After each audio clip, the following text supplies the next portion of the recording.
Notre protagoniste aspirait à l'apogée des arts martiaux, mais il avait la certitude que c'était un sommet inaccessible pour lui, aussi acharnés que soient ses efforts. Pourtant, son désir d'y parvenir frisait le désespoir, ce qui le poussa à suivre la trace d'une légende ancestrale. On racontait qu'un fruit d'or reposait au cœur d'un sanctuaire, sous la garde d'un redoutable dragon. Un fruit dont la rumeur disait qu'il offrait la vie éternelle. Et au terme d'une lutte âpre et acharnée contre la bête, notre héros parvint enfin jusqu'au fruit doré. Sa stupéfaction fut immense en constatant que le fruit n'était pas qu'un mythe. Tel un conquérant triomphant, il s'installa sur la dépouille du dragon avant de porter le fruit à ses lèvres. Il était persuadé qu'en le dévorant, il toucherait enfin au pinacle des arts martiaux. Cet homme, c'était Gilfus Eldrian, salué de tous comme le plus puissant guerrier de ce monde. Plusieurs décennies s'écoulèrent, et Gilfus, désormais un vieil homme, gisait sur son lit de mort. Entouré des siens, il voyait à son chevet son fils aîné, Guillam. Gilfus perçut la profonde tristesse sur le visage de son fils et l'exhorta au courage, lui assurant que sa dernière heure avait sonné. Le cœur de Gileam était lourd, car il s'apprêtait à perdre son père comme il avait jadis perdu sa mère. À l'article de la mort, Gilfus songea au fruit d'immortalité, et comprit que tout cela n'avait été qu'une vaste fumisterie. Toutefois, il trouvait du réconfort dans la pensée qu'il avait eu la bénédiction d'être comblé par une épouse et des enfants. Il confia à ses enfants avoir mené une existence magnifique, dénuée de tout regret. Pourtant, au plus profond de son âme, ce n'était qu'un pieux mensonge. Le véritable regret de Gilfus était de ne pas avoir eu assez de temps pour percer l'ultime secret des arts martiaux. Un instant plus tard, il rendit son dernier soupir, pour soudainement rouvrir les yeux. Le choc fut total. Il se demanda pourquoi tout son environnement paraissait si étrange. Son corps lui semblait d'une légèreté irréelle et, en baissant les yeux, il découvrit avec stupeur des mains de nourrisson. C'est alors qu'il comprit l'impensable, il était un bébé, couché dans un berceau. La réalité le frappait de plein fouet, mais il s'efforça de garder son calme, lui, l'ancien guerrier classé 10 étoiles. Gilfus en déduisit que sa situation défiait toute logique, et une question le hantait. Qui avait bien pu orchestrer une telle chose? Soudain, une illumination le frappa, le fameux fruit d'or qu'il avait consommé ne conférait pas l'immortalité. Son véritable pouvoir était la réincarnation, et non la vie éternelle comme les légendes le prétendaient. Un sourire se dessina sur ses lèvres de nouveau-né. C'était une opportunité bien plus précieuse. Avec cette seconde chance, il était convaincu de pouvoir enfin atteindre l'apogée de son art. Il remarqua alors la présence d'autres nourrissons, tout autour de lui. Se trouvant dans un bâtiment isolé, il supposa avoir réintégré la lignée des Lauragons. Toutefois, une question le taraudait. Pourquoi y avait-il une telle profusion de bébés dans cette pièce? C'est à cet instant que des servantes pénétrèrent dans la pièce, des biberons à la main. Elles s'approchèrent d'un des berceaux et en sortirent un bébé gobelin pour le nourrir. La vision d'un gobelin parmi les nourrissons laissa Gilfus sans voix. Il s'interrogea sur les intentions réelles de ces servantes. Après avoir ingurgité une étrange substance rougeâtre, la petite créature se volatilisa dans une déflagration soudaine. Une gerbe écarlate jaillit, maculant le visage de Gilfus.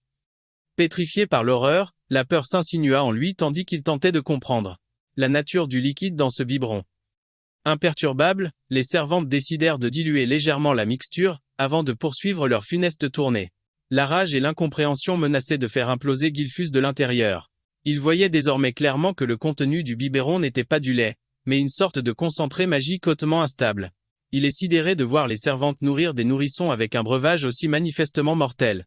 La servante lui force le biberon dans la bouche, et à la première goutte, Gilus comprend enfin la nature du liquide. C'est du sang d'anciens dragons. Il est abasourdi par leur folie, faire ingérer une telle substance à des bébés. Il saisit maintenant pourquoi elle parlait de le diluer. Il doit le recracher à tout prix, mais il se souvient qu'il en a déjà avalé une infime quantité. Il se rassure en pensant qu'une si petite dose ne peut pas le tuer. Il remarque que les autres bébés régurgitent aussi le liquide, et se dit que c'est la meilleure chose à faire avant de littéralement exploser.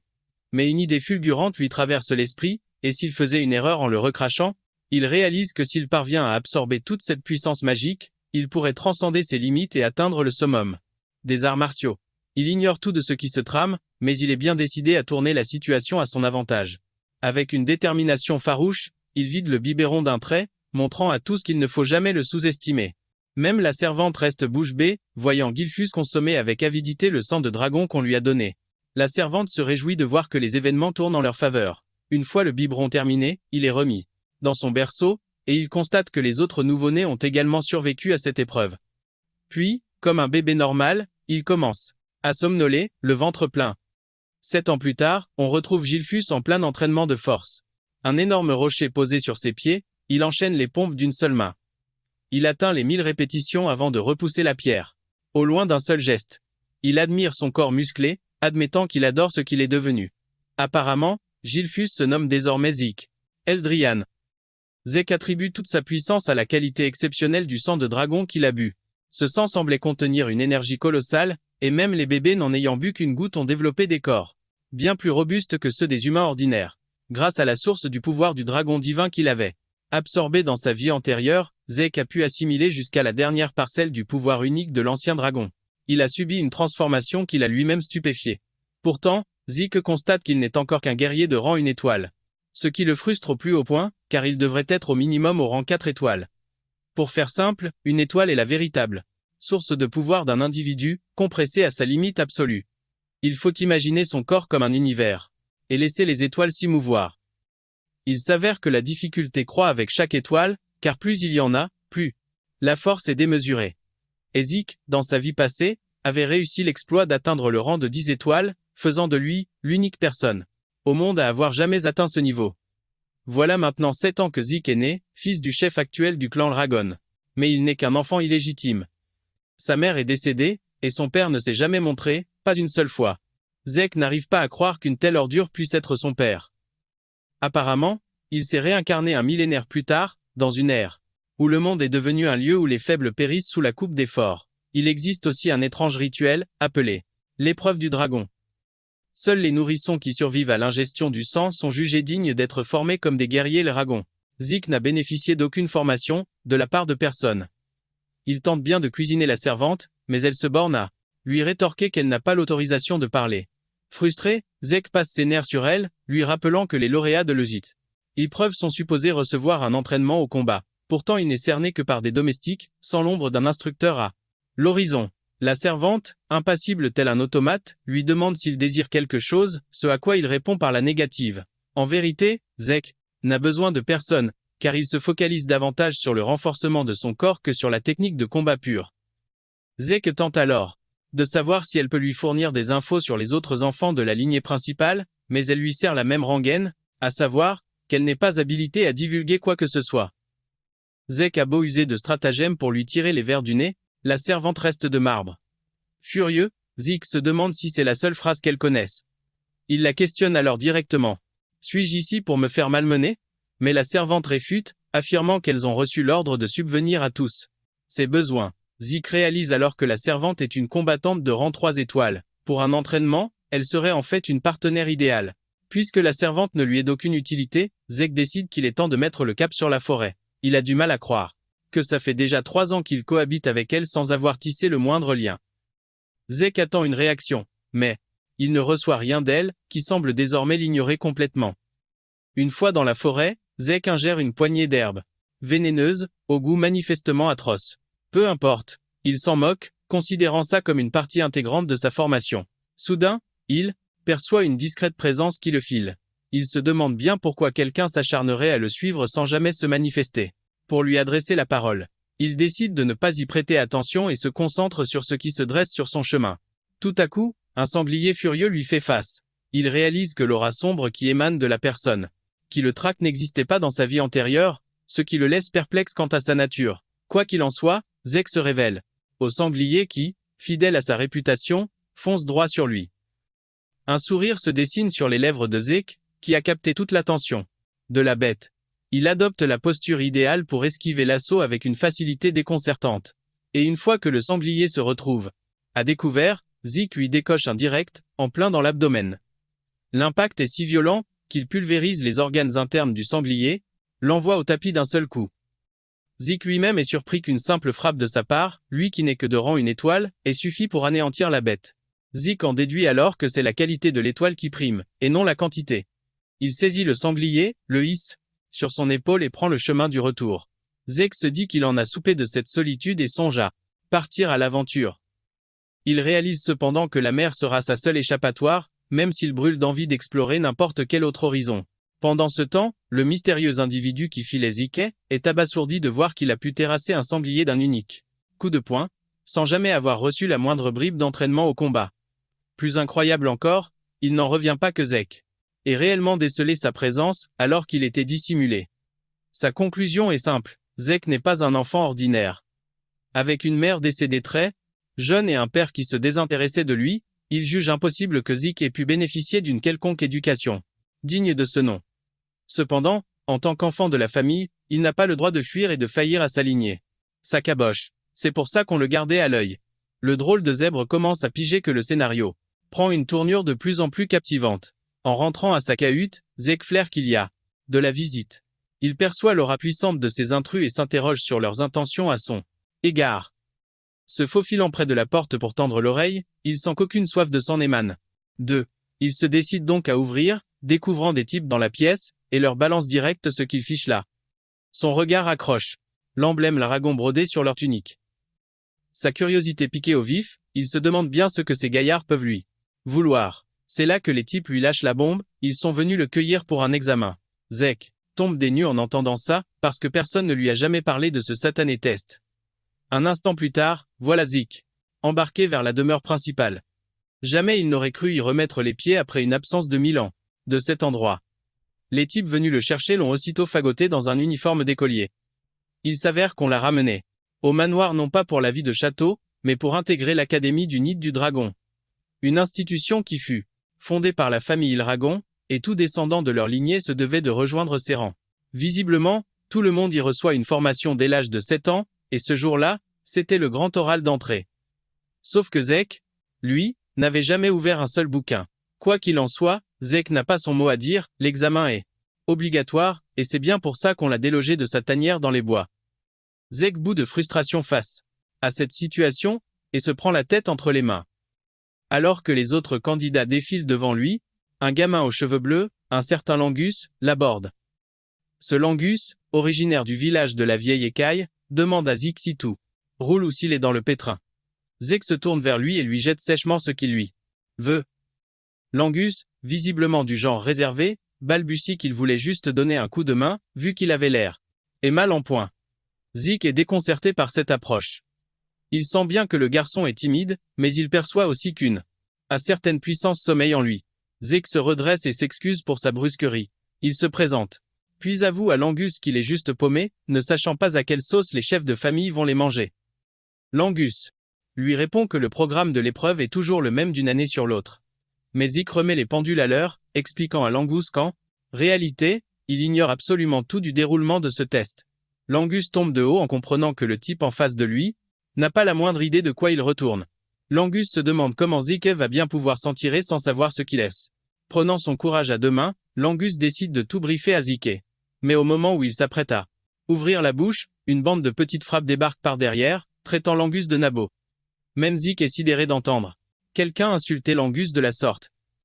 La bande est menée par un certain Retin, qui vient lui aussi du village de la vieille écaille.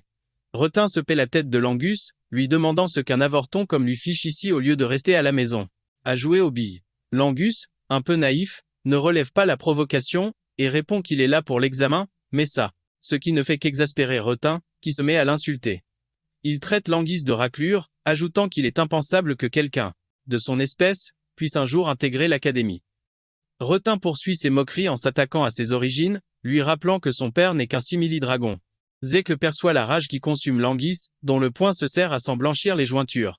Visiblement, la lignée des dragons obéit à une hiérarchie stricte, régie par un monarque absolu. Les nouvelles recrues sont appelées les dragons inférieurs. Les simples soldats portent le nom de jeunes dragons, et les capitaines accèdent au rang de dragons adultes.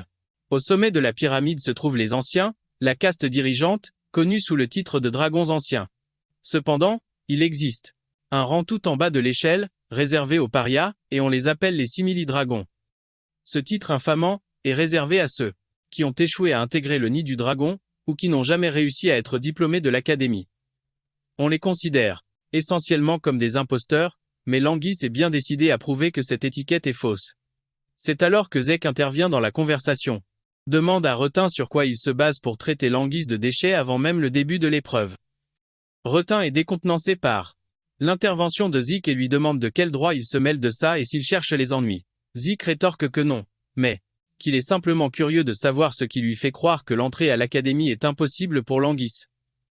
Retin lui lance alors que les types, dans le genre de Langus ne sont que des dégonflés. Zek accuse le coup mais réplique calmement que l'Anguisse est bien plus fort que lui. Et toute sa clique de bras cassés.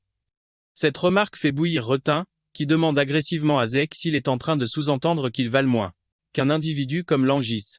Juste avant que la situation ne s'envenime, un examinateur s'avance pour annoncer aux étudiants que l'épreuve d'admission est imminente.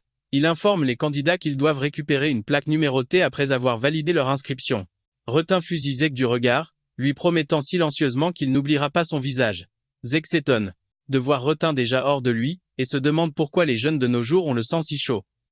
L'Anguisse, interloqué, fait remarquer à Zek qu'ils ont pratiquement le même âge. Il ajoute ensuite que n'importe qui s'énerverait si on le traitait ouvertement de freluquet. Zek demande alors si l'épreuve est obligatoire, ce à quoi l'Anguisse répond qu'il est libre d'abandonner s'il ne s'en sent pas capable. La question surprend Zeke, ce qui conforte l'Anguisse dans l'idée que son nouvel ami n'y connaît absolument rien. L'Anguisse lui conseille donc de renoncer, car il risquerait de se blesser durant l'épreuve. Zek lui fait comprendre qu'il n'a pas la moindre intention d'abandonner. L'Anguisse est déconcerté par une telle assurance, alors que Zeke ignore tout de la nature de l'examen. Zeke propose alors de se dépêcher avant que l'épreuve ne débute. Quelques instants plus tard, tous les candidats sont regroupés. L'examinateur se poste devant eux pour expliquer les modalités de l'épreuve. Il leur annonce que pour réussir, il leur suffira de laisser une simple égratignure sur le rocher qui leur fait face. Toutefois, aucune arme n'est autorisée, à l'exception de celles qui seront fournies par les examinateurs. Pour pimenter un peu le tout, l'usage des mains nues est également permis, du moment qu'ils parviennent à marquer le rocher. L'examinateur précise qu'ils disposeront de 3 tentatives chacun, ce qui n'impressionne guère Zek qui trouve l'épreuve plutôt simple. Une réaction qui horrifie l'Anguisse, et Zeke ne comprend pas sa surprise, car après tout, il s'agit juste de griffer une pierre. Pour Zeke, c'était presque trop facile. Une épreuve de pure folie, conséquence directe du test précédent, où on les a forcés à ingurgiter du sang de dragon. Mais malgré le spectacle qui s'offre à lui, Zeke est profondément déçu. L'examinateur donne alors le coup d'envoi de l'épreuve. Le tout premier participant s'avance vers le rocher et l'assène d'un coup surpuissant, mais l'impact pulvérise sa lame et provoque une déflagration si violente, qu'elle manque de rendre sourde toute l'assistance. Malgré toute la puissance déployée, il n'a même pas été fichu de laisser la moindre éraflure sur le monolithe. Le jeune homme s'écroule, terrassé par la douleur, et les examinateurs lui demandent s'il compte utiliser ses 2 essais restants, mais la souffrance est si intense qu'il en est incapable. Ils actent donc son abandon, et le malheureux est évacué. C'est alors que Zeke remarque l'attitude étrange de l'Anguisse et s'interroge, car cette épreuve lui paraît d'une simplicité déconcertante. Zeke questionne donc l'Anguisse au sujet de ce rocher. Ce dernier lui révèle qu'il s'agit de la pierre de régénération, capable de cicatriser instantanément la plus infime éraflure. Elle possède également la faculté de renvoyer un impact 100 fois plus puissant si on l'agresse avec une force purement physique. Zeke en déduit que ce rocher est pour le moins stupéfiant. L'Anguisse précise alors qu'il est possible de le marquer, à condition que le flux de la source d'éther au sein d'une personne circule de manière adéquate. Suite à ces révélations, Zeke comprend que tout repose sur la maîtrise parfaite du pouvoir de la source d'éther, bien plus que sur les aptitudes martiales de l'individu.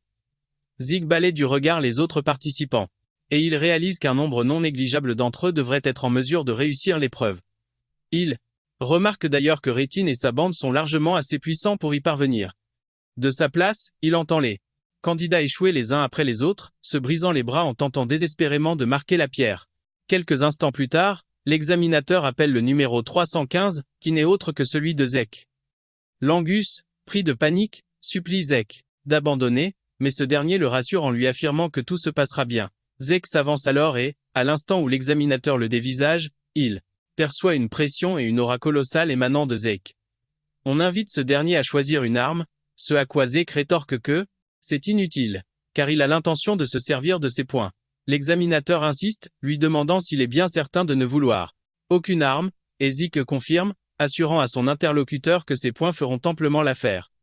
Lorsque les autres étudiants entendent ça, ils éclatent de rire et se moquent de lui, affirmant qu'il n'a pas la moindre chance d'égratigner le rocher avec ses simples poings. Même l'Anguisse n'y croit pas une seconde, persuadé que Zeke risque de se faire arracher les bras et les mains. L'Anguisse commence à s'en vouloir, se répétant qu'il aurait dû tout faire pour empêcher Zeke de participer à cette épreuve. Puisque la décision de Zeke est prise, l'examinateur l'invite à procéder. Zeke inspecte le rocher, et doit admettre qu'il est composé d'un minerai qu'il n'a jamais vu. Il en déduit qu'il s'agit de quelque chose qui s'est formé sur plus de 1000 ans. Il prend conscience qu'il lui reste encore énormément de choses à découvrir, mais il décide de remettre ses réflexions à plus tard. Zeke commence à concentrer son énergie, prêt à frapper le monolithe.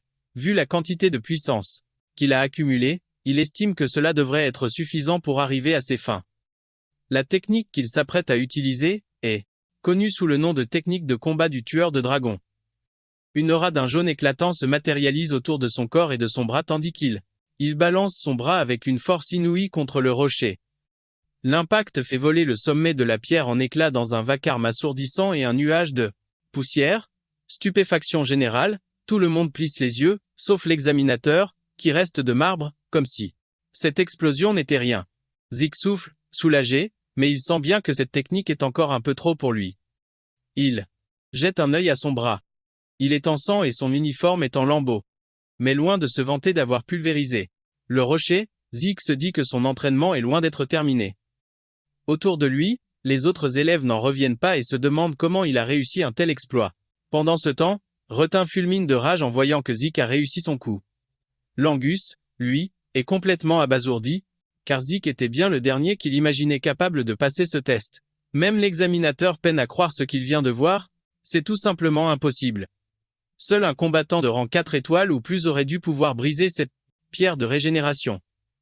Et vu que Zeke est un enfant illégitime, l'examinateur se demande s'il n'aurait pas hérité en secret des pouvoirs de sa lignée.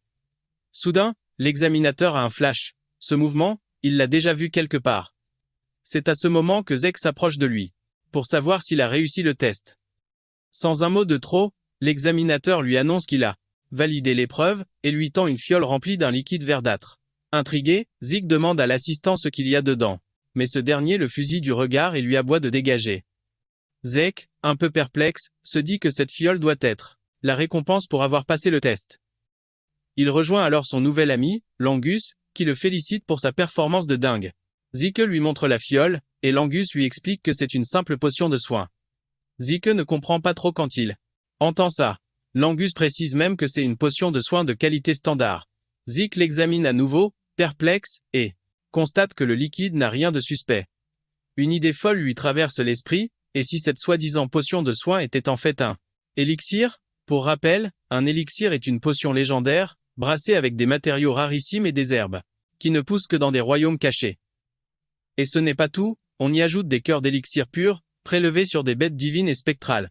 Une seule gorgée de cet élixir et toutes les blessures, anciennes comme récentes, disparaissent, tout en boostant les terres de celui qui le boit. Mais le problème, c'est que raffiné. Un tel breuvage est un véritable cauchemar, car ses ingrédients sont quasiment introuvables. C'est la raison pour laquelle on n'en voit presque jamais sur le marché. Sans plus hésiter, Zeke avale la potion, et comme il s'y attendait, son bras blessé se régénère sous ses yeux. Il est sidéré, et réalise que cette potion de soin est bel et bien un élixir. Quand il en parle à Langus, ce dernier avoue n'avoir jamais entendu parler d'élixir, mais il sait que les potions de soin de dragon sont d'une toute autre qualité que celles qu'on trouve en boutique. Pour Langus, c'est tout à fait normal. Alors que Zeke, lui, est sous le choc, toutes ses blessures ont disparu en un clin d'œil. Pourtant, il note qu'il ne ressent pas la fameuse montée d'éther typique d'un élixir. Langus lance alors à Zeke qu'il est vraiment impressionnant, mais Zeke il semble pas y prêter attention. Il observe la fiole et réalise qu'il tient entre ses mains le fruit du savoir humain accumulé depuis plus d'un millénaire. Langus insiste, lui rappelant qu'il est sacrément fort, mais Zeke lui rétorque qu'il vise le sommet, alors cette force n'est qu'un début. C'est alors que Retin et sa clique de petites frappes s'avancent, pour passer leur épreuve, qu'ils réussissent sans surprise. Pour Zeke, ce n'est pas un scoop, il se doutait bien qu'ils allaient passe. Finalement, le tour du candidat numéro 414 arrive, et il s'agit de Langis. Alors qu'il descend les marches, Zeke perçoit son anxiété. Langy est visiblement tendu, et Zeke l'encourage à se calmer, l'assurant que tout se passera bien. Pour toute réponse, Langy se retourne et lui lance de cesser de lui mettre autant la pression. Une fois sur l'aire d'examen, Langis s'empare d'une épée, ce qui laisse Zeke perplexe. Langis prend une grande inspiration et abat sa lame sur le monolithe. Cependant, il ne parvient même pas à l'érafler et s'effondre au sol. Comme à son habitude, l'examinateur l'informe qu'il lui reste encore 2 tentatives. Langis se remet péniblement sur pied pour essayer à nouveau, mais le résultat est tristement identique. Il s'écroule en larmes, se demandant s'il va vraiment échouer, exactement comme ses tortionnaires l'avaient prédit. Sans surprise, Rétine et sa bande se moquent déjà de lui, clamant que le rejeton du demi-dragon ne sera jamais rien de plus qu'un demi-dragon. Ils le pressent de jeter l'éponge, tout en arguant Zeke sur le fait qu'il ait pu dire qu'une mauviette comme l'Angise était plus forte que. L'examinateur informe alors l'Angise qu'il ne lui reste plus qu'une unique tentative. Il lui demande s'il souhaite la saisir, mais l'Angise balbutie, sombrant dans le désespoir le plus total. C'est à cet instant que la voix de Zeke résonne, perçant les ténèbres de son abattement. « Mais qu'est-ce que tu fabriques ?» L'Angise se retourne, déconcerté, et Zeke lui suggère d'utiliser une lance plutôt qu'une épée. L'Anguisse est encore plus perdu, mais Zeke insiste, il est très sérieux. Il sermonne alors l'Anguisse pour son obstination à manier une arme qui n'est pas faite pour lui. Zeke lui affirme que peu importe le nombre de ses essais, il ne parviendra jamais à tâcher fissurer cette pierre avec une épée. Rhett et ses sbires se gaussent de nouveau de Zeke, arguant que l'Anguisse a appris à manier l'épée depuis sa plus tendre enfance et n'a jamais touché une lance de sa vie. Pour eux, de toute façon, l'Anguille restera un bon à rien, peu importe l'arme choisie. Zeke ignore leur provocation et demande à l'examinateur s'il est permis de changer d'arme en plein milieu de l'épreuve. L'officiel lui assure qu'absolument rien ne l'interdit. Un sourire se dessine sur les lèvres de Zeke, qui lance à l'Anguille qu'il a le champ libre pour empoigner une lance. Tel un véritable mentor, Zeke interpelle l'Anguisse en lui demandant si il compte vraiment repartir la queue entre les jambes, mais l'Anguisse répond par un non catégorique. Se redressant, il annonce à Zeke qu'il va suivre son conseil et tenter le tout pour le tout avec une lance. Il faut savoir que le père de l'Anguisse n'avait jamais été autorisé à pénétrer le nid du dragon, et qu'il fut constamment la cible de railleries. Malgré cela, il n'a jamais baissé les bras, et s'est toujours efforcé de bien élever son fils. C'est pour honorer les sacrifices de son père que l'Anguisse est si déterminé à prouver qu'il n'est pas un raté. Les paroles de Zeke lui reviennent en mémoire. Avec une épée, le résultat sera invariablement le même. Il connaît à peine Zeke, mais à cet instant, il décide de lui faire une confiance aveugle. Le seul hic, c'est qu'il ignore totalement comment on est censé utiliser une lance, ce à quoi Zeke répond simplement de la planter droit devant. Il l'exhorte à ne pas trop réfléchir et à foncer. L'Anguisse sait pertinemment qu'un novice ne peut espérer endommager la pierre de régénération d'un simple coup, mais il ne le saura jamais s'il ne tente pas sa chance. Même s'il vient de rencontrer Zeke, il choisit de s'en remettre à lui. Après tout, si Zeke croit en lui, il se doit de faire de même. L'Anguille prend position et sent aussitôt que l'énergie de la source d'éther qui afflue dans son corps est radicalement différente de celle qu'il ressentait en tenant l'épée. Galvanisé, l'Anguisse s'élance vers la pierre et la frappe, déclenchant une onde de choc monumentale. Retin et sa clique de tyrans éclatent de rire, persuadés qu'il n'y a eu aucune amélioration, même avec le changement d'arme de l'Anguisse. Cependant, en y regardant de plus près, leur assurance s'effrite, l'Anguisse a bel et bien réussi. Le choc est total. Même l'examinateur reste bouche bée, n'arrivant pas à croire que l'Anguisse a véritablement transpercé la pierre avec cette lance. Zeke, rayonnant de fierté, applaudit son ami. L'Anguisse, quant à lui, est comme pétrifié lorsque l'examinateur inscrit sa réussite dans son registre. Incrédule, l'Anguisse doit demander confirmation, mais Zeke, fou de joie, l'enlace par derrière pour le féliciter, lui confirmant que son exploit est bien réel. Les larmes de joie montant aux yeux, l'Anguisse serre Zeke dans ses bras à son tour. Pendant ce temps, Retin et ses acolytes ne peuvent tout simplement pas croire que l'Anguisse ait réussi l'épreuve, et ils sont convaincus qu'il s'agit d'un coup de chance monumental. L'examinateur s'éclaircit alors la voix et annonce à tous les candidats que l'épreuve est terminée, et qu'elle sera suivie par la cérémonie d'admission. Zeke tombe des nues en entendant ça. Il peine à croire que le simple fait d'égratigner une pierre constituait l'unique épreuve de sélection. L'Anguisse lui explique alors qu'un autre examen pourrait bien les attendre une fois qu'ils auront intégré l'académie. Intrigué, Zeke demande à l'Anguisse ce qui les attend maintenant qu'ils ont passé cette première étape avec succès. Et l'Anguisse lui révèle que les patriarches de la famille Eldragon vont faire leur apparition pour féliciter personnellement les nouvelles recrues. À cet instant précis, un groupe d'hommes dégageant une aura écrasante s'avance au loin, se dirigeant droit sur les étudiants. L'un d'eux attire particulièrement l'attention de Zeke. Sans filtre, il demande à l'Anguisse qui est ce personnage à l'allure sinistre. L'Anguisse manque de s'étouffer en entendant Zeke dénigrer ouvertement le chef de la famille. Mais Zeke, imperturbable, enfonce le clou en le qualifiant de type peu attrayant, mais avant qu'il ne puisse en dire davantage, l'Anguisse lui plaque la main sur la bouche. L'Anguisse supplie Zeke de garder le silence et de ne plus rien dire. À contre-cœur, Zeke obtempère et se met à observer ces hommes, considérés comme le fleuron des Eldragons. Il doit admettre qu'il y a du beau monde, la plupart d'entre eux affichant un niveau de 6 étoiles, ce qui n'est pas rien. Cependant, le chef de famille, Balsa El Dragon, est un guerrier de niveau 8 étoiles, une puissance qui le place dans une toute autre catégorie. À son époque, les guerriers 8 étoiles se comptaient sur les doigts d'une main, et Zek se demande combien il peut bien en rester. Zeke confie alors son ressenti à Langus. Il lui avoue qu'il ne peut pas sentir Balsa, peu importe que cet homme soit son père ou non.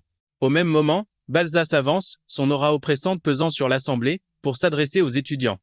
Il ne prononce que quelques mots, leur ordonnant de devenir la chair et le sang des Eldragons. Cependant, ces paroles, chargées de son aura, ont un poids terrifiant. Tous les étudiants se mettent à trembler, à l'exception notable de Zek. Même Langus peine à reprendre son souffle sous la pression. Mais Zeke, lui, ne ressent absolument rien face à Balsa. La seule chose qu'il éprouve à son égard, c'est une haine viscérale, sans même en connaître la raison. Son discours terminé, Balsa tourne les talons, prêt à partir. Un autre doyen prend alors la parole, rappelant aux étudiants que le chef de la maison attend de grandes choses de leur part. Ce nouvel intervenant attire également l'attention de Zeke, qui se demande qui peut bien être ce doyen à la chevelure blonde. Zeke sent que le départ imminent de Balsa a légèrement allégé l'atmosphère, mais la tension reste palpable après son intervention. L'examinateur s'avance de nouveau, s'apprêtant à leur révéler la suite des événements. C'est le moment de l'annonce des affectations au dortoir. Zeke tombe des nues, il était persuadé qu'ils se retrouveraient tous au même. Langus, voyant sa confusion, décide de le briefer, car visiblement, il débarque. Il lui explique que l'académie est divisée en 4 grands dortoirs. Chaque étudiant est assigné à l'un de ces 4 dortoirs, Est, Ouest, Nord et Sud. Quelques instants plus tard, Zeke entend son nom résonner. Il se lève, prêt à partir. Il lance un prends soin de toi à son nouvel ami, et les deux se quittent sur quelques mots d'encouragement. Avant son départ, Zeke a été envoyé au dortoir Est de l'académie, et il est stupéfait de voir à quel point les choses ont pu changer en plus d'un millénaire. Le papier à la main, il suit les indications pour trouver sa chambre. Il commence à stresser, imaginant déjà son futur colocataire furieux de son retard, et tout ça, parce qu'il s'est lamentablement perdu en chemin. Il arrive enfin devant la porte et, plein d'entrain, l'ouvre en grand pour annoncer son arrivée et saluer son nouveau camarade de chambre. Cependant, son enthousiasme retombe comme un soufflet quand il découvre l'identité de son coloc. Zeke hallucine complètement. Son colocataire n'est autre que Langus. En le voyant, il ne peut s'empêcher de penser qu'un lien inexplicable les unit. Langus, tout sourire, semble partager ce sentiment et ajoute même qu'il commençait à se sentir un peu seul. Zeke lui demande alors le programme de la journée, mais Langus lui annonce qu'il n'y a rien de prévu, car leur entraînement ne débute que le lendemain. L'ordre du jour est simple. Repos. Une info qui avait totalement échappé à Zeke, vu qu'il n'écoutait pas un mot durant la session d'orientation. Il avoue ça avec un grand sourire, mais Langus, il ne voit vraiment pas de quoi être fier. Il décide cependant de lui épargner le sermon, et suggère qu'ils aillent se coucher, vu la grosse journée qui les attend. Il faut dire que Zeke avait initialement prévu de sécher complètement l'école pour partir à l'aventure, mais toutes les nouveautés découvertes depuis son arrivée ont piqué sa curiosité. Il a donc décidé de rester dans le coin un peu plus longtemps, histoire d'en apprendre davantage sur ce monde, un millénaire après son époque. Un mois plus tard, les élèves sont en plein entraînement intensif, sous la houlette de leur tuteur. On leur enseigne la maîtrise du souffle du dragon, une technique créée par le 15e chef de la maison le dragon. Le tuteur insiste. Ils doivent maîtriser cette technique sur le bout des doigts pour pouvoir l'utiliser en toute situation. L'instructeur fait le tour des rangs, gardant un œil attentif sur ses élèves. Il remarque que certains y arrivent déjà très bien, notamment Leika, la propre fille du chef de la. Apparemment, elle est déjà assez talentueuse pour être classée au rang de 2e étoile. Cependant, ce n'est pas elle qui l'intrigue le plus, mais bien Zeke. Pendant que tous les autres galèrent, Zeke, lui, porte un rocher sur la tête tout en tenant deux haltères, eux-mêmes surmontés de plus petits rochers. L'instructeur en vient peu à peu à la conclusion que Zeke a forcément hérité du pouvoir du chef. Mais une question le taraude, comment peut-il tout maîtriser à ce point, sans jamais avoir eu de professeur pour le former? Le mystère reste entier pour l'instructeur. De son côté, Zeke est plongé dans ses pensées. Il songe à la façon dont sa propre technique de respiration, le souffle du roi dragon qu'il a inventé, a été altérée, transmise au fil du temps sous le nom de souffle du dragon. Il se rappelle que ces techniques sont un moyen d'attirer l'éther de l'air dans son corps et de le faire circuler, ce qui, au final, permet de renforcer son propre éther. Cependant, le niveau optimal dépend entièrement de l'habileté et de la créativité de son utilisateur. C'est précisément pour ça que chaque grande maison peaufine son propre style et garde sa botte secrète, jalousement gardée. Zek reconnaît que la technique est certes sûre et simple à assimiler, mais il la juge totalement inefficace. Si on ne peut s'en servir qu'en restant immobile. Fondamentalement, sa technique originelle, à lui permettait de manipuler l'éther tout en bougeant. Les résultats de cette méthode sont spectaculaires, mais très peu en ont hérité en raison de son immense complexité. À l'époque, Zeke l'avait simplifié pour que n'importe qui puisse s'en servir et ainsi renforcer le clan, mais il n'aurait jamais imaginé qu'elle évoluerait pour perdurer encore un millier d'années. Zeke est bluffé et se dit qu'il a dû y avoir d'autres arts martiaux qui se sont aussi transformés au fil du temps. Une fois l'entraînement terminé, les jeunes filent vers le réfectoire pour casser la croûte. Tandis que tout le monde pioche dans son assiette, épuisé, Zeke, lui, engloutit son repas comme si de rien n'était. Au monde. Il voit que l'Angus a l'air complètement crevé et l'encourage à manger, lui expliquant qu'il ne pourra pas être au top de sa forme s'il manque de carburant. L'Angus, n'y tenant plus, demande à Zeke comment il fait pour déborder d'énergie alors que tous les autres sont sur les rotules. Zeke se moque de l'Angus, le traitant de mauviette. Il lui ordonne de manger plus et de s'entraîner plus dur. Tout en passant un savon à l'Angus, Zeke remarque que quelques-uns des gamins les plus affûtés, eux, dévorent leur repas sans se faire prier. C'est à ce moment précis que Leika s'approche de Zeke, et comme il ne l'a jamais vue, il lui demande sans détour qui elle peut bien être. L'Angus manque de s'étouffer avec sa bouchée en entendant ça. Il se jette sur Zeke pour lui chuchoter à l'oreille, lui expliquant que Leika est la propre fille du chef, mais Zeke répond avec une innocence désarmante qu'il n'en savait fichtre rien. L'Angus est au bord de la crise cardiaque sous la pression, expliquant à Zeke qu'ils n'ont même pas le droit d'adresser la parole à Leika. Zeke le dévisage comme s'il était tombé sur la tête, en lui rétorquant qu'il est aussi le fils du chef, bien qu'illégitime. L'Angus et Leika en restent bouche bée en entendant ça. Leika lui demande s'il est sérieux. Zeke répond tranquillement qu'il n'a aucune raison de raconter des bobards. Leika, intrigué, lui demande alors comment il a fait pour devenir assez fort, pour pulvériser une pierre de régénération à main nue. L'intérêt de Leika est palpable, mais Zeke se contente de répondre qu'il a réussi parce qu'il est tout simplement exceptionnel. Zeke s'aperçoit que l'Angus est complètement dans les vapes, et il le secoue un peu pour le ramener sur terre, lui rappelant de finir son assiette. Leika se rapproche encore de Zeke, lui demandant s'il accepterait de se joindre à elle. Zeke ne comprend pas où elle veut en venir, et Leika le formule sans détour, exhortant Zeke à se mettre à son service. Leika explique à Zeke qu'elle sera son soutien, étant donné qu'il est un enfant illégitime et qu'il a donc certainement besoin d'alliés. Leika veut que Zeke l'aide à devenir la prochaine chef du clan, grâce à sa puissance, et elle lui promet une récompense généreuse une fois qu'elle dirigera la famille. Elle tente de l'appâter avec de belles promesses. Mais Zeke lui annonce calmement que son offre ne l'intéresse pas le moins du monde. En entendant ça, Leika en déduit que Zeke a aussi pour ambition de diriger la famille, et que c'est pour ça qu'il refuse sa proposition. Tandis qu'elle s'égare dans ses conjectures, Zeke l'observe et constate qu'elle est déjà sur le point d'atteindre le niveau 2 étoiles, ce qu'il juge plutôt impressionnant pour son âge. Finalement, Zeke prend la parole pour dire à la jeune fille qu'elle est libre de faire ce qu'elle veut, car rien de ce qui touche à la famille ne l'intéresse. Leika est sidérée par cette réponse et elle reste sans voix. Elle le presse de révéler ses véritables intentions. Poussé à bout, Zeke explose de fureur et plante violemment son couteau dans la table. Une aura terrifiante émane de lui, signifiant clairement à Leika qu'il n'a aucune intention de se soumettre à qui que ce soit. Zeke déclare vouloir rester seul, se sachant manifestement le plus puissant. Leika ressent de plein fouet l'oppressante puissance de Zeke, ce qui la laisse totalement pétrifiée. Elle peine à admettre que l'aura de Zeke puisse réellement l'intimider. Pendant ce temps, Zeke reprend son repas comme si de rien n'était, alors que l'Anguisse tente désespérément de calmer le jeu. Piqué au vif, Leika perd son sang-froid, et le provoque en duel. Zeke semble surpris, mais il n'est pas homme à refuser un défi. En un clin d'œil, la nouvelle de leur affrontement se propage comme une traînée de poudre, annonçant que Leika va se mesurer à un adversaire sur le terrain d'entraînement. La foule se rue pour assister au spectacle, et tandis que l'Angus est en pleine panique, Zeke, lui, reste d'un calme olympien. L'Angus tente de lui rappeler l'enjeu, qu'il s'apprête à combattre Leika, mais Zeke lui rétorque simplement qu'il ignore totalement qui elle est. Zeke remarque alors l'attitude soudainement formelle de l'Angus et l'interroge sur la raison de ce changement. « Eh bien, génie, c'est être parce que tu es le fils du chef », ironise l'Angus. Zeke lui demande alors ce qu'il attend de sa part.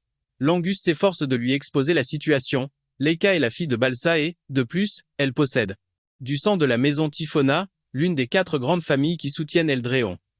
L'Angus insiste sur le fait que Leika est un véritable prodige, car elle maîtrise à la perfection tous les styles d'escrime de la maison Tifona.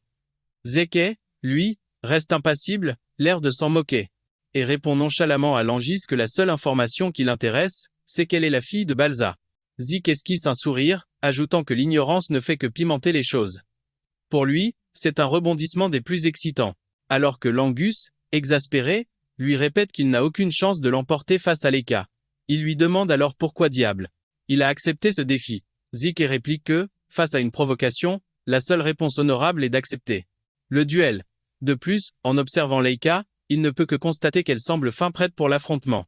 Leika, impatiente, somme Zik de cesser son bavardage, le toisant du regard, son épée fièrement plantée dans le sol, telle une véritable guerrière. Elle lui demande s'il est prêt à recevoir une leçon de savoir-vivre. Les deux combattants étant prêts à en découdre, Langus leur cède l'arène. Il supplie Zik d'être prudent avant de s'éclipser en vitesse. Désormais seul, Zik interroge Leika sur les raisons de son acharnement. Elle lui révèle viser le titre de prochain chef de la maison. Et pour y parvenir, elle compte vaincre Zeke et le forcer à se mettre à son service. Zeke accuse le coup en entendant cela et se demande quel est son rôle dans cette histoire. L'attitude désinvolte de Zeke surprend Leika, qui l'interroge. Ignore-t-il la vérité sur sa propre famille, du fait de son statut d'enfant illégitime? Zik s'apprête à répondre qu'il est au courant, mais elle lui coupe la parole. Leika lui explique qu'en le comptant, ils sont 5 héritiers à se disputer le titre de prochain chef. Or, Zeke est le seul à ne pas porter le sang de l'une des 4 grandes maisons d'Eldrian. Le point essentiel est que la maison qui formera le futur chef obtiendra un avantage considérable. C'est pourquoi tous s'évertuent à être les meilleurs de l'académie. Et pour rivaliser avec ses frères, Leika avoue avoir besoin de puissants alliés. Toute cette tirade laisse Zik complètement perplexe. Bien qu'il parvienne à en saisir l'idée générale, Leika lui fait comprendre qu'elle se bat pour garantir sa position. Sans une seconde d'hésitation, elle se jette sur Zeke. Sa détermination à le vaincre est totale, et brandissant son épée, elle tente de lui asséner un coup fatal, mais il se dérobe d'un bond vif. Zeke évite l'attaque de justesse, mais la puissance de l'impact fait voler le sol en éclats. Le sol est pulvérisé. Loin d'abandonner, Leika se redresse et repart à l'assaut. Elle déchaîne une pluie de coups frénétiques avec son épée. Chaque coup est d'une puissance inouïe, laissant les spectateurs bouche bée. Ils n'en reviennent pas de voir un tel talent au maniement de l'épée, surtout avec ce qui n'est qu'une simple lame d'entraînement. Galvanisée, comme si elle entendait les acclamations de la foule, elle redouble d'intensité dans ses assauts contre Zeke. Pourtant, ce dernier se contente de virevolter dans l'arène, esquivant la moindre de ses frappes avec une facilité déconcertante. Les spectateurs, de leur côté, sont subjugués par la puissance brute de Leika, digne de l'héritière du clan. Dans leur esprit, l'issue du combat ne fait aucun doute. Leika va plier ce match en un rien de temps. Mais ce qu'ils ignorent, c'est que la frustration gagne déjà Leika, car tout ce que Zeke fait, c'est danser autour d'elle pour éviter ses lames. Zeke esquive les assauts de Leika avec une aisance insolente, la poussant à s'interroger sur son impuissance à l'atteindre. C'est alors que Zeke la complimente sur sa vitesse, ajoutant que le style de sa technique est tout à fait remarquable. Zeke va même jusqu'à dire qu'elle surpasse de loin les guerriers de rang 1 étoile habituels. Piqué au vif, Leika explose et hurle à Zeke d'arrêter son blabla et de se battre pour de vrai. Puisque c'est son souhait, Zeke décide de lui offrir un petit aperçu de sa véritable puissance. Il se dérobe à son attaque avant de la percuter en pleine poitrine.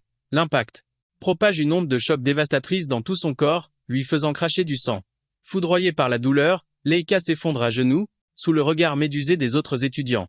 Terrassée par la souffrance, Leika lève les yeux vers Zeke et lui demande pourquoi elle ne peut même pas l'effleurer alors qu'elle est censée être largement supérieure.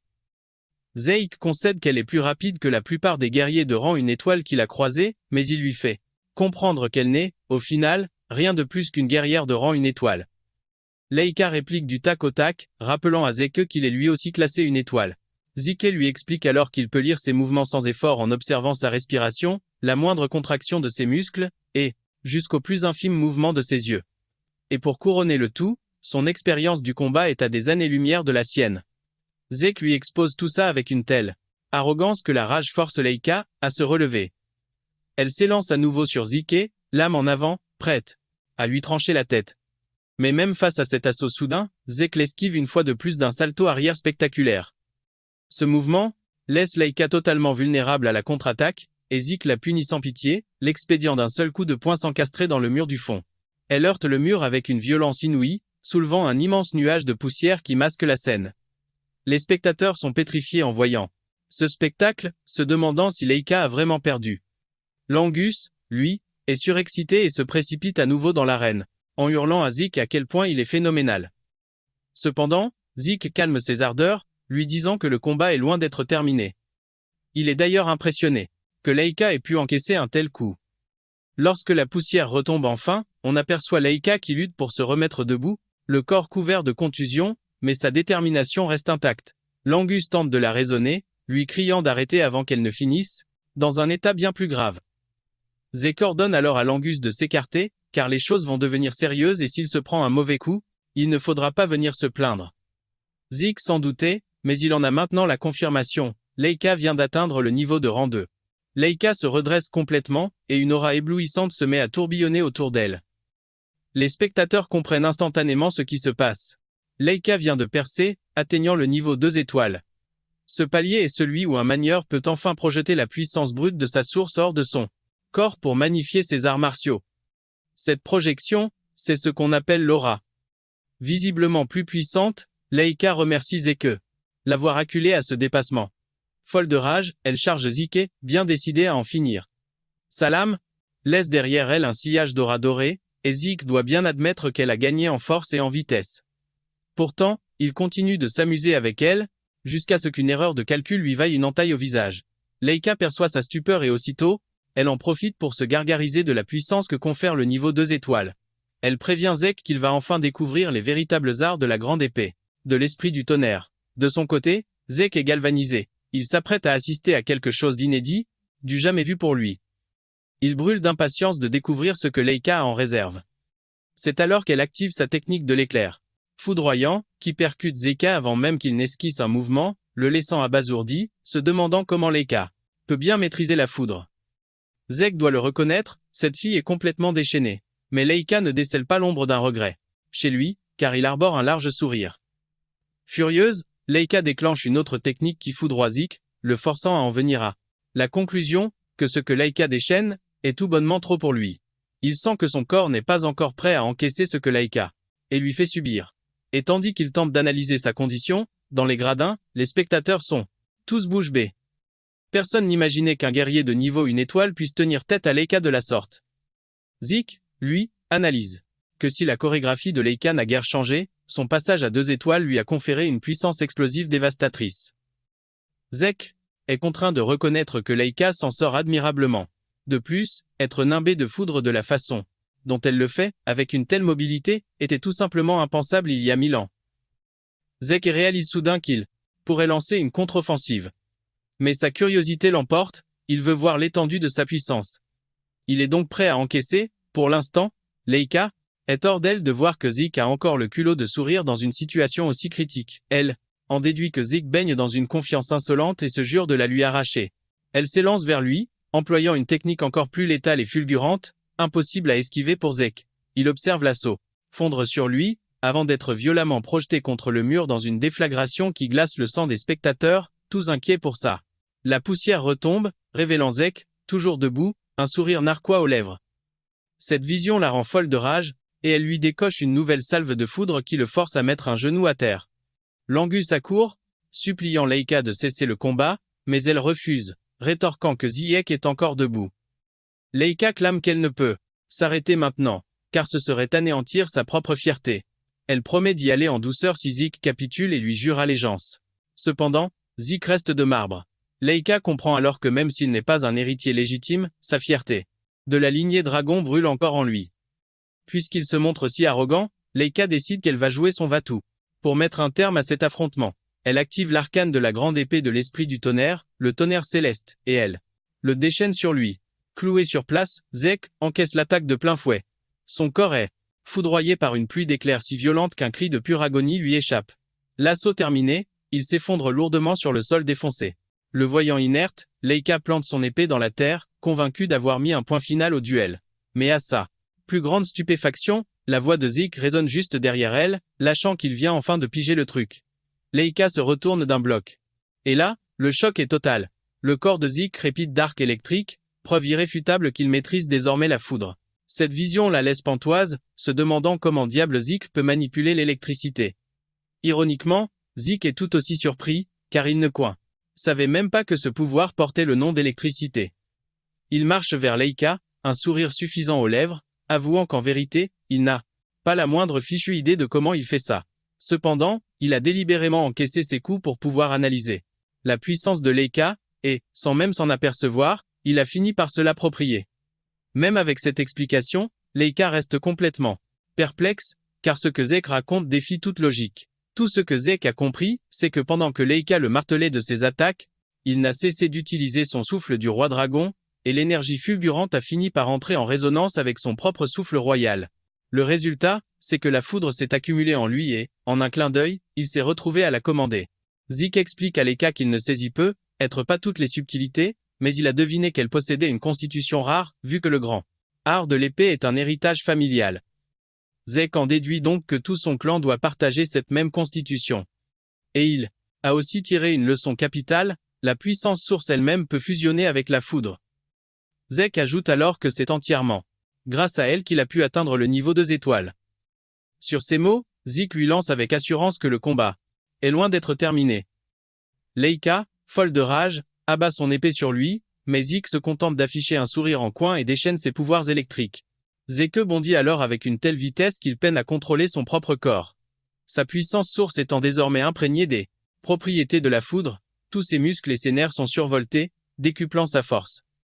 Zeke voit ça comme un atout spécial, et il est persuadé qu'il maîtrisera ça en un éclair. Pendant ce temps, Lanyas ne peut qu'observer la scène depuis la touche, alors que les deux combattants s'affrontent, et il a toutes les peines du monde à suivre leurs mouvements. Lanyas réalise rapidement que Zeke évite désormais les frappes de Leika avec une facilité déconcertante. Frustré par ce retournement de situation, Leika finit par hurler à Zeke s'il est en train de jouer avec elle, mais il nie, affirmant au contraire qu'il la prend comme une menace très sérieuse. Leika déclenche une frappe d'épée à longue portée pour tenter de le surprendre, mais il esquive encore l'assaut, et décide qu'il est grand temps de conclure ce duel. Zeke annonce que pour en finir, il va créer une toute nouvelle technique, même si ça fait une éternité qu'il n'en a pas inventé. Leika est abasourdi par cette déclaration, et Zeke lui confirme qu'elle a parfaitement entendu. Il va forger une nouvelle technique, ou une forme spéciale pour faire court. Cette révélation choque Leika, qui se demande si Zeke a été initié à des arts martiaux secrets, mais elle ne parvient pas à identifier de quelle grande maison il pourrait venir. Zeke remarque qu'elle est complètement plongée dans ses réflexions, et il saisit cette ouverture pour foncer sur elle à toute vitesse. Zeke la percute avec sa technique fraîchement créée, art du pourfendeur de dragon, tempête foudroyante. Dans un déferlement d'éclairs surpuissants, Leika s'effondre à genoux, et Zeke lui sourit en déclarant « Le combat est terminé ». À bout de force, Leika ne tient même plus sur ses genoux. La douleur la terrasse et elle s'écroule lourdement au sol. Rampant vers son épée, l'esprit embué par l'incrédulité de sa défaite, elle ne rêve que d'une chose, surpasser ses frères pour prendre la tête de la famille. Alors qu'elle se noie dans ses remords, Zeke s'approche et lui confie qu'elle était bien plus forte qu'elle ne le pense, lui ayant offert une résistance acharnée. Zeke ajoute qu'il adore découvrir de nouvelles choses, et que ce combat était loin d'être une perte de temps pour lui. Un sourire aux lèvres, il demande à Leika s'ils auront une autre occasion de croiser le fer. En vérité, il espère ardemment un nouveau duel. Mais tandis qu'il parle, Leika le dévisage, un mélange d'horreur et de stupeur dans le regard. Quelques heures plus tard, loin de là, Balsa, le père de Leika, massacre des monstres dans un donjon. Il les anéantit comme s'ils n'étaient que vermines. La première posture de son art du dragon martial suffit à elle seule pour balayer une horde entière de créatures. Le tout, sans le moindre effort. Il est en plein carnage lorsqu'un messager s'aventure dans le donjon pour lui transmettre les dernières nouvelles. Il informe Balsa que sa fille, Leika, a atteint le rang de 2 étoiles. Une nouvelle qui laisse Balsa de marbre. Pas le moins du monde impressionné. L'homme tente d'insister, expliquant que la progression de Leika est un exploit phénoménal pour son âge car, à ce rythme, elle pourrait bien décrocher les 5 étoiles avant même la fin de ses études. Balsa le coupe net, rétorquant que le talent brut ne vaut rien à moins d'être exploité. Il ordonne sèchement au messager de ne revenir que lorsqu'elle aura prouvé la valeur de son nouveau pouvoir. C'est à ce moment que l'homme lâche la bombe, Leika vient de perdre un combat. Balsa suppose aussitôt qu'elle a dû affronter un élève plus âgé. Cependant, le messager lui révèle que son vainqueur n'est autre que son fils illégitime, Zeke. Le nom de Zeke ravive un souvenir chez Balsa, celui de la femme qu'il a mis au monde. Balsa concède que la mère de Zeke était douée, c'est vrai, mais il la sait morte et enterrée bien avant que le garçon ne voit le jour. Une question le taraude alors, Comment a-t-il pu acquérir la maîtrise nécessaire pour vaincre une combattante de rang 2 étoiles?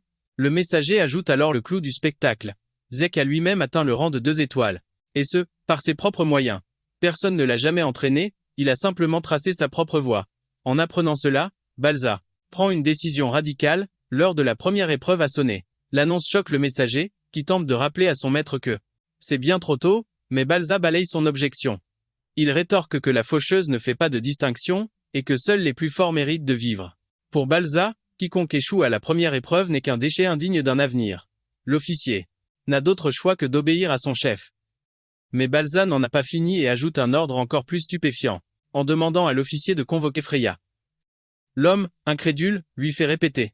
Balza confirme, il veut que Freya supervise personnellement l'épreuve, car ce Zik s'annonce être un gamin plein de surprises. L'officier accuse réception de l'ordre et prend congé. Alors qu'il s'éloigne, un éclair d'impatience traverse le visage de Balza, curieux de voir ce que Zek a dans le ventre. Plus tard, Zek et les autres élèves sont sur le terrain d'entraînement, obéissant aux consignes de leur professeur. Sauf Zek, qui fait son propre numéro, soulevant des rochers qui font 5 fois sa taille. Il se concentre sur sa technique de respiration pendant que les autres s'escriment sur le souffle du dragon. La méthode de respiration qu'il peaufine lui paraît d'une simplicité enfantine, et il est persuadé que même un gamin pourrait l'assimiler. Il n'en faut pas plus pour que Langus remarque le programme d'entraînement singulier de Zik, et il l'interpelle, lui demandant s'il ne voudrait pas se joindre à leur entraînement. Zeke, perplexe, lui demande où il veut en venir. Langus évoque alors les arts de combat du dragon. Avec un calme déconcertant, Zek lui annonce qu'il les maîtrise déjà, laissant son interlocuteur bouche bée. Langus. Celui-ci s'emporte, rétorquant qu'on vient à peine de les leur enseigner et qu'il est absolument impossible qu'il les ait déjà assimilés. Complètement. Zek décide donc de lui offrir une petite leçon sur son flux d'éther, et surtout, sur son déséquilibre flagrant. Il lâche alors le lourd rocher qu'il portait sur la tête et ordonne à Langus de lui tourner le dos. Langus obéit, et Zek lui assène une frappe dans le dos, lui transmettant une vague d'énergie d'éther parfaitement canalisée. Zek explique à Langus que cette sensation, c'est la bonne manière de faire circuler le flux. Langus ressent instantanément la différence et remercie Zek pour ce conseil précieux. C'est là qu'il comprend enfin la vérité.